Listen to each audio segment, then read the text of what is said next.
Hey guys, it's Wednesday, March 26th. Now, as you guys are both children of the internet and the 90s, I think you may have heard about Twitch Plays Pokémon. And if you haven't, let me give you just a brief run through. Twitch.tv is an internet website used almost exclusively for streaming video games. A lot of the time Twitch is just people on their Xboxes or PlayStations, whatever, playing online so that people can watch them. But sometimes they get people like YouTube stars on there, or sometimes people playing for charities like Child's Play. The creator of Twitch Plays Pokémon is an Australian programmer who has, up to this point, chosen to remain anonymous. Essentially, he or she wrote a program that is what is called a crowdsourcing program. The program takes comments from the things that are in the chat bar, things that say left, right, up, down, A, B, start, select. The program then takes those, makes them into commands, and makes the game do every single one of those commands. Or it did.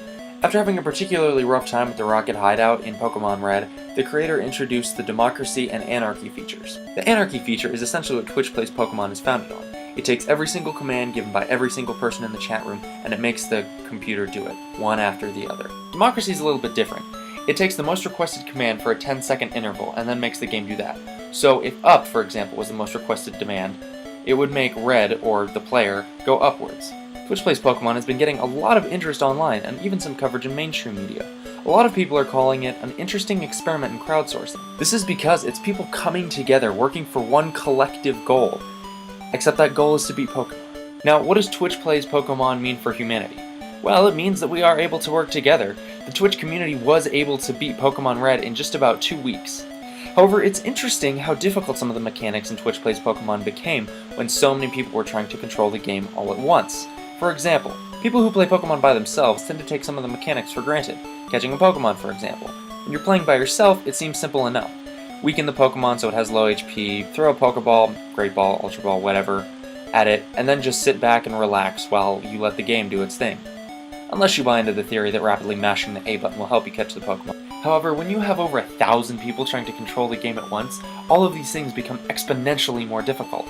Let's just take trying to attack, for example. Normally, it'd be real simple. When you're playing Pokemon, you just scroll over to the attack menu, hit A, select the attack you want, hit A again, and it goes through. However, with Twitch Plays Pokemon, there were people pressing all sorts of buttons all at once. A, B, left, right, up, down. It was very hard for the Twitch community to select one attack and make it go all the way through. However, even when the Twitch community was able to lower the Pokemon's HP low enough for it to be caught, the mechanic of catching it was difficult in of itself. Now again, for a single person playing the game, it seems like a no-brainer. You go to your items menu, you scroll down until you find the Pokeball, Ultra Ball, Great Ball, whatever you're trying to catch the Pokemon with, hit A, and then let it go. However, the same principle as attacking applies.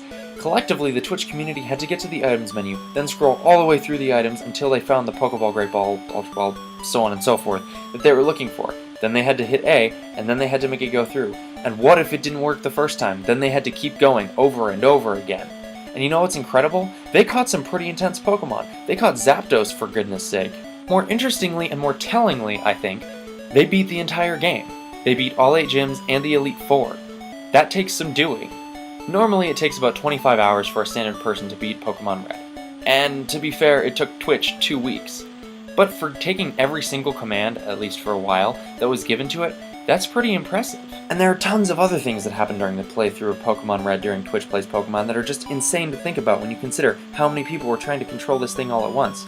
For example, when they got the Helix fossil resurrected, all praise the Helix, it's kind of an incredible feat.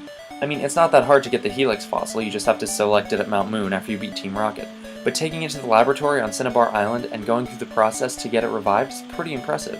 What else is crazy to think about is the fact that the Twitch community has also beaten Pokemon Crystal.